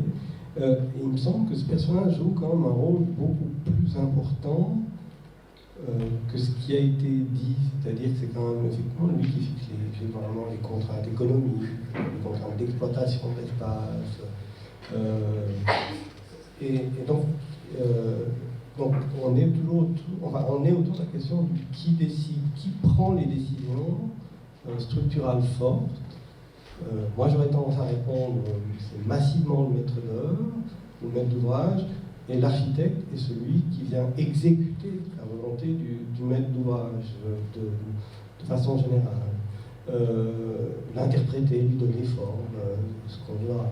Et disons, les contraintes sont fixées par le maître d'ouvrage, et ce qui veut dire que l'usager qui vient après, il entre dans les contraintes qui ont été pensées par quelqu'un d'autre. Alors certes, il va peut-être interpréter ces contraintes pour se les approprier, mais son premier geste, c'est quand même d'être dans un espace dont il n'a ni décidé, ni la configuration, ni le dessin, ni la forme, etc. Donc ma question, c'est la puissance du maître d'ouvrage dans la définition des projets architecturaux. Moi, je pense qu'on devrait faire l'histoire des maîtres de l'ouvrage. C'est ce qu'on n'apprend pas assez dans les écoles d'architecture. On a toujours l'impression, en tout cas dans l'histoire des grands architectes, qu'ils sont seuls à décider de leur destinée, de tout. Mais en fait, on est quand même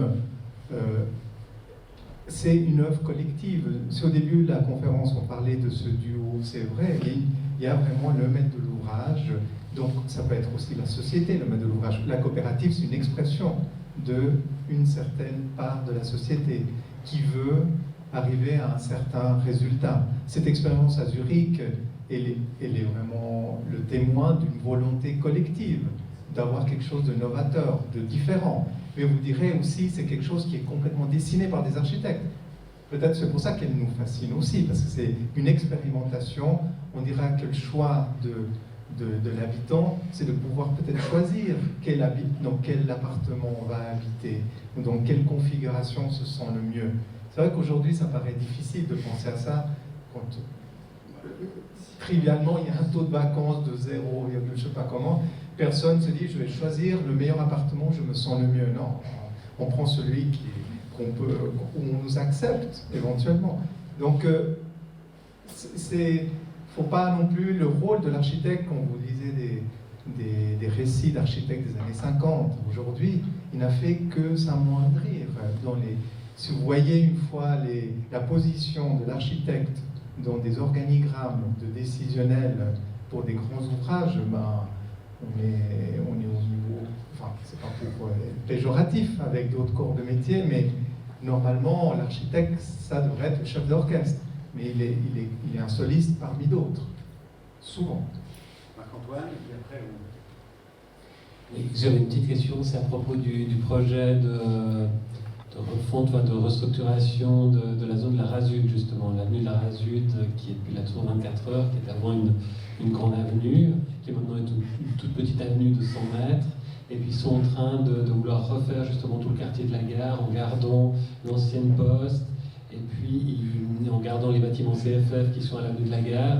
Et puis ils sont en train de vouloir construire justement des bâtiments entre le bâtiment de la poste, entre le bâtiment CFF et puis la gare, et puis reconstituer, si ma mémoire était, vous me corrigez, hein, mais j'étais allé justement, enfin j'y viens, mais ils sont en train de vouloir reconstituer cela et puis faire constituer finalement à la fois un mélange entre des logements, des lieux de culture, de loisirs, restaurants, etc. Et puis j'avais assisté par curiosité, il y avait une réunion justement, il y avait une optique un peu participative, de faire participer la population à la restructuration de cette zone lausannoise, et puis les gens s'étaient réunis plusieurs samedis, etc. Donc moi, ça m'intéresserait si vous pouviez déjà d'une part en dire quelques mots, enfin, par rapport à ça. Bon, voilà, je fais la transition. Je fais la transition. Mais mon autre question est de me dire, est-ce que cette manière de procéder, de faire participer les gens, voilà, j'ai l'impression que c'est quand même propre peut-être à notre 21e siècle, à cette manière un peu d'horizontaliser les choses, de manière très démocratique, on peut le voir ainsi. Je me demandais s'il n'y avait pas aussi un aspect purement pragmatique, à savoir éviter les oppositions et avancer dans ces projets. Est-ce qu'il n'y a pas d'autres hypothèses à cette manière de faire? Enfin voilà, j'ai ces deux questions, d'en dire quelques mots sur ce projet et de voir quel est un peu comment vous expliquez ce phénomène. J'étais pour.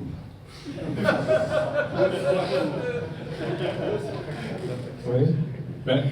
C'est vraiment un cas d'école, hein, en fait, parce que c'est intéressant. En fait, effectivement, donc, il y a cet immense terrain qui est propriété maintenant des CFF et de Mobibo, en fait. Donc, c'est deux des plus grosses structures au niveau de l'immobilier. Et puis, c'est intéressant. Avant, on a montré un exemple zurichois. Hein, et Zurich, c'est en avance sur la Suisse romande pour le pire comme pour le meilleur, disons. Donc, j'aurais tendance à dire, c'est pour le meilleur par rapport à justement ces initiatives dans le domaine des coopératives et autres, mais dans le pire aussi par rapport à justement effectivement cette récupération de la part de gros acteurs immobiliers de justement préoccupations du type la participation, etc. Et on sait très bien que Mobimo et les CFF ne mettent pas en place des processus participatifs qui sont honnêtes en quelque sorte, quoi. Enfin, moi, ça n'engage que moi, hein, mais mon sentiment c'est vraiment ça, quoi. Et la Rasut, c'est un exemple vraiment l'utilisation de stratégies qu'on a déjà utilisées ailleurs, et c'est vraiment dit comme ça. Voilà, on va laisser l'espace à une sorte d'occupation plus ou moins tolérée, comme ça, après, quand on vire les gens, on peut dire qu'on les a accueillis un petit moment, en fait. Il y a eu un projet artistique, justement, qui a été très, très décrié pour ça, quoi. Parce que, réellement, cette idée de dire on offre l'hospitalité pour mieux ensuite renvoyer les personnes, on a fait notre part du travail, maintenant ça va à vous de faire, c'est bon, pour moi vraiment de l'ordre de la stratégie et pas du tout de la volonté vraiment d'écouter les souhaits de la population et de co-construire quoi que ce soit. Merci Mathieu. Donc, question, c'est intéressant de voir comment des membres de votre corporation devant intervenir dans un cénacle soi-disant de philosophe, comment la corporation prend ça? C'est intéressant. Moi, je vais prendre un verre de vin, du coup.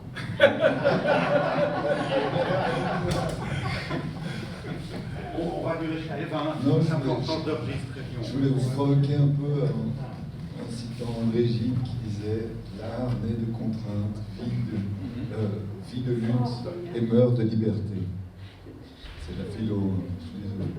C'est l'architecte qui est philosophe. C'est quand même. Voilà.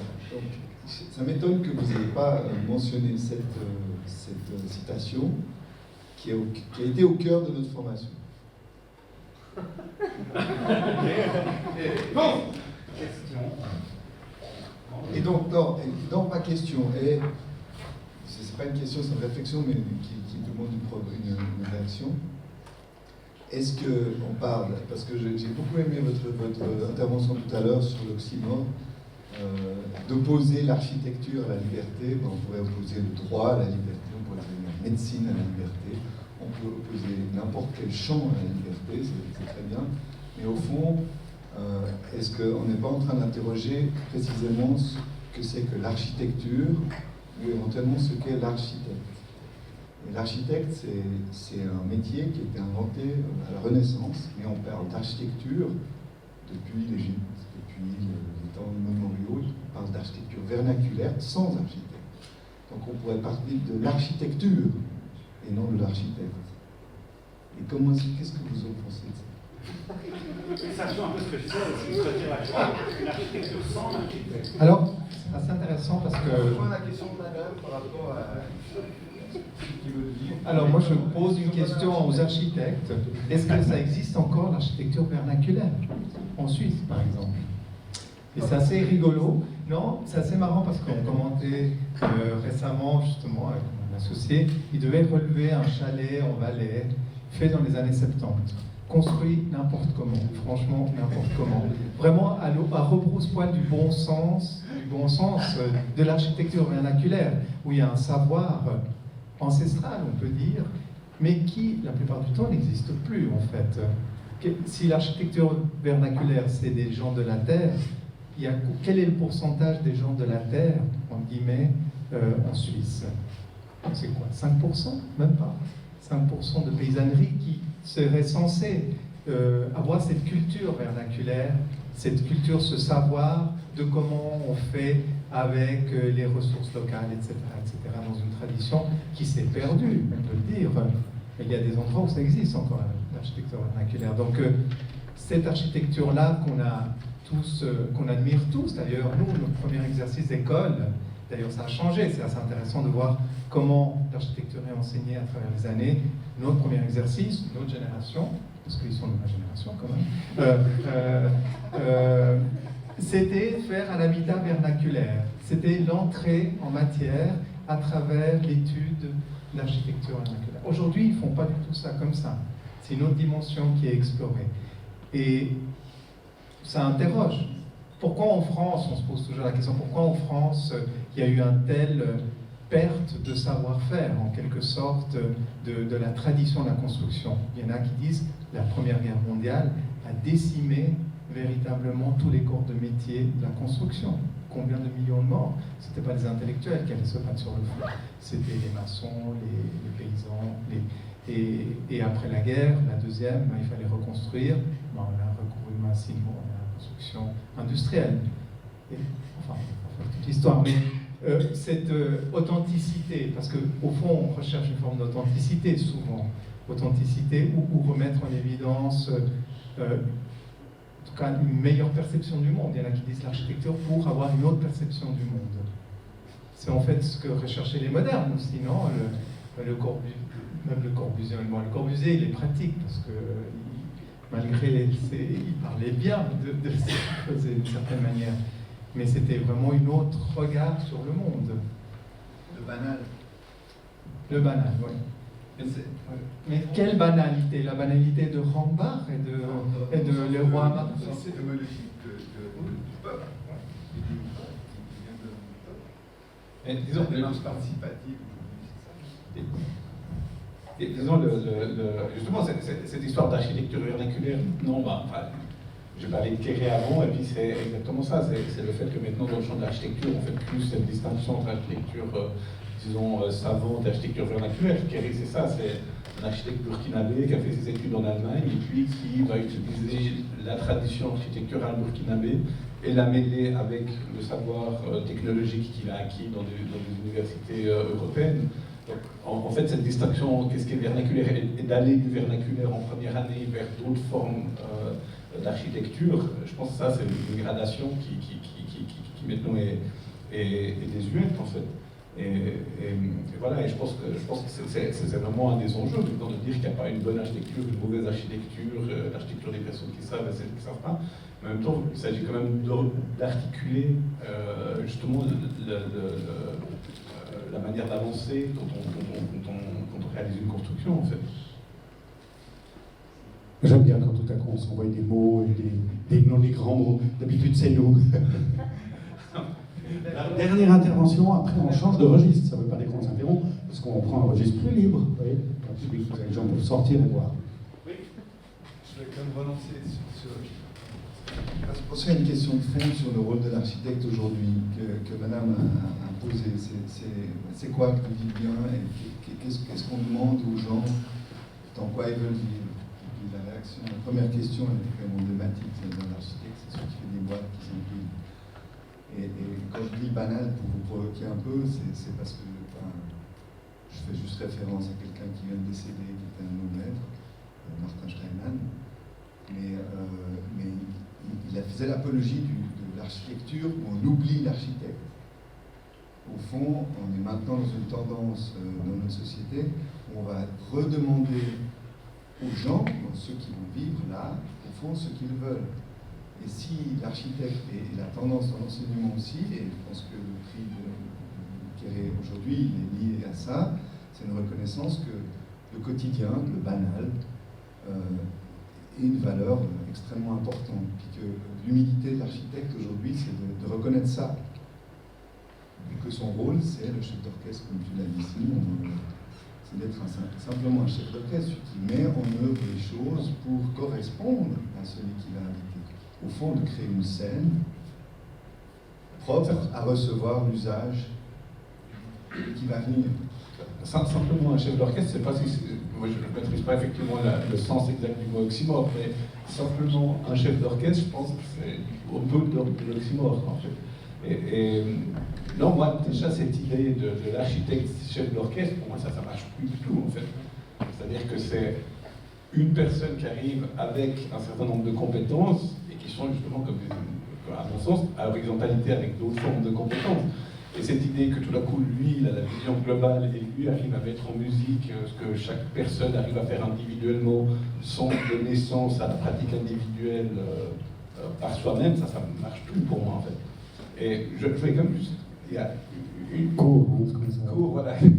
Mais non, mais il y a un projet que je voulais évoquer qui était pas mal évoqué ces temps à différents endroits. Enfin, je ne sais pas si vous avez vu, mais il y a une nouvelle salle de théâtre qui a ouvert pas ouverte, mais qui était rénovée à Dorigny, en fait, la grange de Dorigny.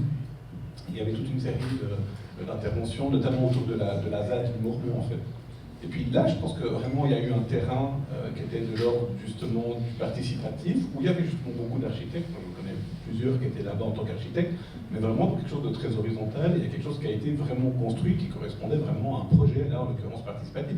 Et je pense que ça, c'est un super bon point de départ pour réfléchir à l'avenir, en fait, sur ce paradoxe incroyable qui est que, enfin, pas paradoxe, mais sur cette tension incroyable, c'est, voilà, une carrière ultime Voilà, une des entreprises les plus polluantes du monde qui a tout d'un coup été prise pour cible, mais aussi terrain d'expérimentation par un groupe de personnes qui a vraiment construit des choses, et la radicalité avec laquelle ça a été détruit par les pouvoirs publics, ça raconte quelque chose. Et je pense que le monde de l'architecture, en tout cas, romand, suisse, vaudois, lausannois, a manqué une vraie occasion, justement, là, tout d'un coup, par exemple, de se solidariser avec ce qui est passé là-bas et de prendre position. Alors, on va s'arrêter à deux choses avant qu'on s'arrête. D'abord, une citation d'Herbert von Karajan, que je donne des fois à mes élèves en disant hein, l'art du chef d'orchestre, c'est parfois de laisser la baguette pour ne pas gêner l'orchestre. Ensuite, deux choses rapides. On a cité tout à l'heure. Karajan interdit les femmes dans son orchestre jusqu'à sa mort. Pas de musicien. On a signalé le 13 avril, donc notre prochaine séance de notre saison consacrée à la question de l'œuvre, mais on a oublié de signaler que nous participons à un événement d'importance nationale, qui est Philexpo, c'est-à-dire qu'il y a une semaine consacrée à la philosophie dans toute la Suisse. Et Lausanne se signale, là au milieu, le 7 mai, hein, c'est ça, le 7 mai, et pour une fois on sera au CPO. Et la question centrale de cette semaine de la philosophie, qui nous a bien fait triper, c'est qu'est-ce qu'on ne veut pas savoir? C'est la question du savoir, mais dans sa négation. Qu'est-ce qu'on ne veut pas savoir? Alors, on se réjouit de vous accueillir, ce sera 3 heures, le 7 mai au CPO. Voilà. Dialogue en 3 actes, on appelle ça. Ça ressemblera plus à une installation qu'à une conférence, on l'espère. Et puis, j'aimerais signaler, pour terminer, qu'on a un nouvel espace, une nouvelle vitesse qui s'est instaurée depuis quelques temps sous l'initiative de Julien qui est là et de Thierry qui sont là, à la librairie de la Louve, un mardi par mois, paragraphe, où là, on essaie d'explorer une plus grande liberté du texte par lui-même, où on confronte des textes et des paragraphes sans tout de suite y mettre nos petits savoirs et nos références. Dans un autre espace, la librairie de la Louve, c'est très beau. Voilà, tout ça c'est sur notre site, si jamais ça vous intéresse. Simon, tu voulais... Oui, je vous encourage.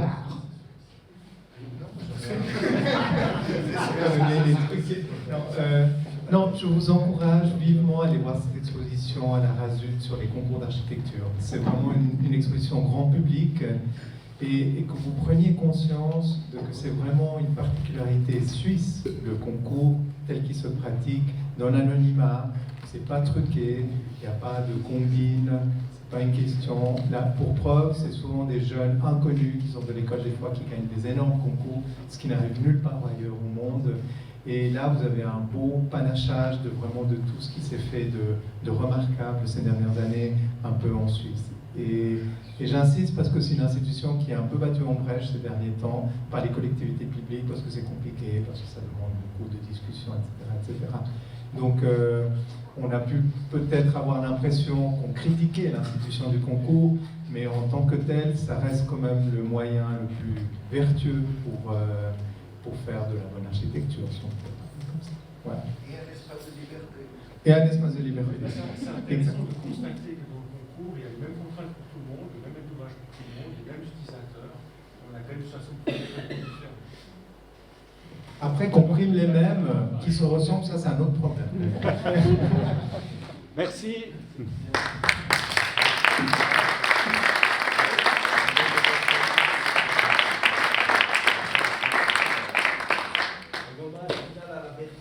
Le bar est ouvert, il l'a toujours été.